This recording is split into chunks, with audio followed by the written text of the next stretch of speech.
The trophy was still warm in her hands when the flags began to move. Hundreds of them. Thousands. A sea of blue, red, and gold rippling through the stands of Edgbaston Priory Club as 25,000 voices collapsed into a single, deafening sound. Not a cheer. Not a roar. Something deeper than that. Something that had been building for years, held in the chest of an entire nation, finally released all at once. Alexandra Eala had just won the Birmingham Open, and the WTA was about to change everything. The moment had begun like a work of art. June 7th, 2026. Center Court. The final point of the championship match hung in the air before it even happened, the kind of point a player feels in her bones before her body executes it. Eala's left-handed serve detonated down the tee at 113 miles per hour. Nikola Basinkova, her friend, her former doubles partner, had no answer. Her racket never moved. The ball painted the line, and the crowd didn't just cheer, it shattered. The scoreboard confirmed what the heart already knew. 6-3. 6-3. Eala's racket slipped from her fingers before she even registered what she'd done. Her knees found the grass. Her face found her palms. And when she finally looked up, her eyes were red, her cheeks wet, and her expression carried something beyond happiness. It carried relief. The deep, bone-level relief of someone who had been told she couldn't, and had gone ahead and done it anyway. Her second WTA 125 title. Her first grass court championship of the season. Reality at last. The stands did not hold back. Strangers pulled each other into embraces they hadn't planned. Tears fell without apology. Grown men covered their faces. Grandmothers pressed grandchildren close and whispered the same words into their ears, soft and certain. Remember this day. But this victory carried a weight that no scoreboard could capture. Weeks before that final, the WTA had issued a formal advisory. Their recommendation was clear. Alexandra Eala should withdraw from the Birmingham Open. The governing body pointed to her grueling clay court campaign, early exits in Linz, Stuttgart, Madrid, Rome, and Strasbourg, followed by a first-round loss at the French Open, as evidence that her body needed rest. That the grass season could wait. That long-term health had to come before short-term ambition. Eala's response was not a statement. It was a declaration. I'm not injured. I'm tired. And I'm done pretending that I'm not, but I'm also done letting others decide what I can and cannot do. She signed a waiver. She took the WTA's liability upon herself. She walked onto that court, and she won. Her path to the final had been merciless from the very first match. She opened with a 59-minute demolition of Australia's Priscilla Hahn, 6-0, 6-2, a scoreline that felt less like tennis and more like a statement. Then came Russia's Elena Sherieva in the second round, and when Eala dropped the first set, she didn't flinch. She reeled off 5 consecutive games to close it out, 6-2, 7-5. The quarterfinal brought Thailand's Munsah Sano, and Eala was surgical, 6-3, 6-2, no drama, no detours. The semi-final was a different story. 2 rain delays. A dropped second set. A Swiss opponent in Rebecca Mazurova, who fired 9 aces and played with the kind of relentless precision that had ended many campaigns. The match stretched, stalled, tested every reserve Eala had. But she found the decisive set when she needed it most, 6-3, and walked through that door into the final. She had done what the WTA said she couldn't. She had played. She had won. She had made history. But what Alexandra Eala didn't know, standing on that grass with the trophy warm in her hands and the flags dancing above her, was that the real reward hadn't arrived yet. Days after the final, while her team was preparing for the Ilkley Open, her phone rang. It was her agent. His voice was doing something she hadn't heard before. It was shaking. "Alex," he said, "you need to sit down." She sat. The WTA just called. A pause. Long enough for the air in the room to change. "They're offering you a direct entry into Wimbledon. No qualifiers. No wild card application. Straight into the main draw." The room did not erupt. It went silent first, the kind of silence that only comes when something too large arrives too suddenly to process. Her coach looked up from his laptop, footage of first-round Ilkley opponent Dominika Salkova still frozen on the screen. His jaw dropped. Her physio, mid-stretch, stopped moving entirely. Her mother, Reza, who had been sitting quietly in the corner, rose to her feet slowly, one hand pressed flat against her chest. The team's social media manager, fingers hovering over a half-written post about Ilkley, forgot how to type. "Is this a joke?" the coach asked. "It's not a joke," the agent replied. "I asked them 3 times to confirm. It's real. Wimbledon is giving her direct entry into the main draw." The irony in that room was impossible to ignore. The same organization that had formally advised Alexandra Eala to withdraw from Birmingham, citing her fitness, her fatigue, her well-being, was now fast-tracking her into the most prestigious tournament in tennis. No qualifying. No application. Just, "You belong here." The transformation was staggering. From "we recommend you withdraw" to "we want you in the main draw." From fitness concerns to a Wimbledon invitation. Eala looked at her agent for a long moment. "Why?" she asked.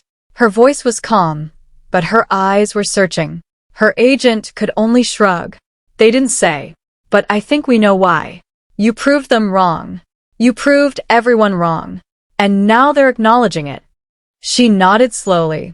Then she smiled, not a wide smile, not a performance, but something small and quiet and completely certain. "Okay," she said. "Let's go to Wimbledon."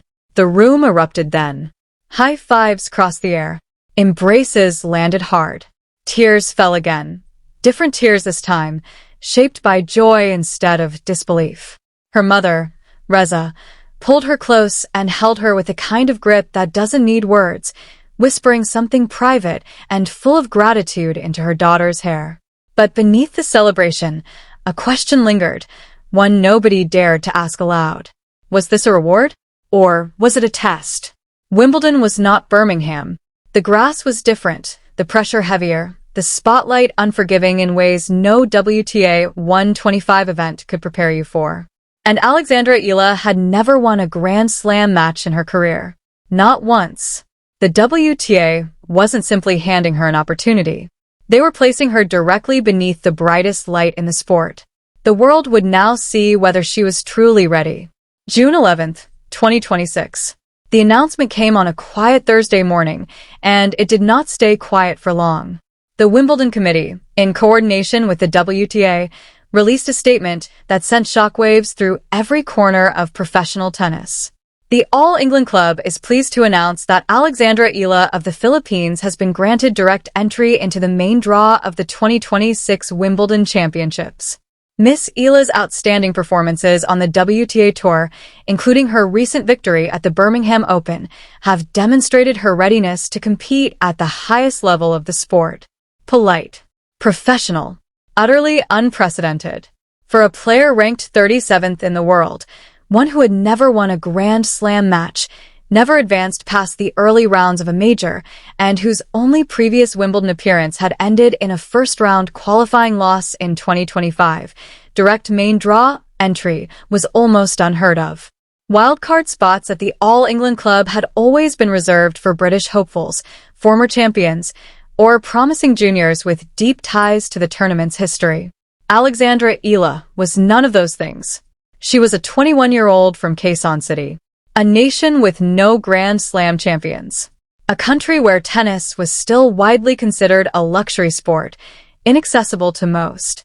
She carried no British passport, no legacy at the All England Club, no Wimbledon history beyond a single qualifying defeat.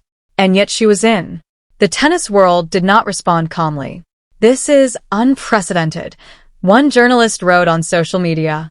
A player ranked 37 who has never won a Grand Slam match receiving direct entry into Wimbledon does not happen. The WTA is making a statement. Another added. The irony is staggering. They advised Eala to withdraw from Birmingham over fitness concerns. She refused. She played. She won. Now they're handing her Wimbledon. This is the ultimate vindication. A former player with 2 decades of tour experience put it simply, "I've never seen anything like this." The WTA doesn't hand out Wimbledon entries to players outside the top 20.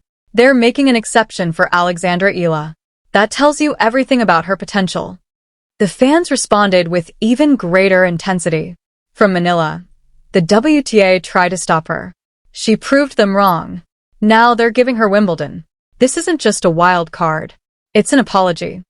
Another post read, "She didn't just win Birmingham. She changed how the WTA sees her, from doubting her fitness to fast-tracking her into a Grand Slam." That's power. But the world is never entirely uniform in its admiration. Not everyone was celebrating. Critics pointed to Eala's Grand Slam record: 0 wins at the Australian Open, 0 wins at the French Open, 0 wins at Wimbledon, and asked uncomfortable questions. This is a PR move, one commentator argued bluntly. The WTA knows her fans will sell out the stands. They know the Philippine flags will flood SW19. This isn't about merit. It's about money. Another took a different angle. She's a great player, a great story, but giving her direct entry when she hasn't proven herself at Grand Slam level is disrespectful to the players who had to earn their way through qualifying. The debate spread fast and burned hot. Eala's camp did not respond. No statements. No interviews. No engagement with the noise. Because they understood, as she understood, that the only answer that would matter would come on the grass of the All England Club. Everything else was just sound. June 12, 2026. Ilkley, England. The day before competition began at the Ilkley Lawn Tennis and Squash Club. The sun had barely risen when Alexandra Eala was already on the practice court. Her first-round opponent, Dominika Salkova of the Czech Republic, ranked 118 in the world, was not a soft draw. The two had met once before at a WTA 125 event in 2025, a grinding three-set contest that Eala had taken 4-6, 3-6, 6-2. Salkova was capable, dangerous, the kind of player who could stretch her, expose hesitation, punish any lapse in focus. But Eala's mind, as she drilled serves into the corners of the practice court, was not entirely on Salkova. It was on a patch of grass across the country, 14 days away. "I'm not thinking about Wimbledon yet," she told a small group of reporters when practice ended. "I have a tournament to play here. Matches to win." She paused. Then, something honest crept into her voice. "But I'd be lying if I said it wasn't somewhere in the back of my mind." She smiled then. That small, almost private expression she had carried since the phone call, since the moment everything changed. It's a dream come true. Every tennis player dreams of Wimbledon. To get direct entry, it's surreal. The Ilkley Open was her final warm-up before the championships. A chance to sharpen every edge, confirm her fitness, and prove that Birmingham had been no accident. The tennis world would be watching. Her fans would be there. And Alexandra Eala, the 21-year-old from Quezon City who had looked at doubt, signed her name across the face of it, and walked onto the court anyway, would be ready. She was always ready. And Wimbledon was coming. Days after lifting the Birmingham Open trophy, after defeating Nikola Basankova 6-3, 6-3 on center court and dropping to her knees on the grass with tears on her face, the Filipina star received news that left her entire team speechless. Direct entry into the most prestigious tournament in tennis. No qualifiers. No application. Straight into the main draw. The WTA had once told her she wasn't fit to compete in Birmingham. She had competed anyway. She had won anyway. And now the same organization was handing her a key to the All England Club.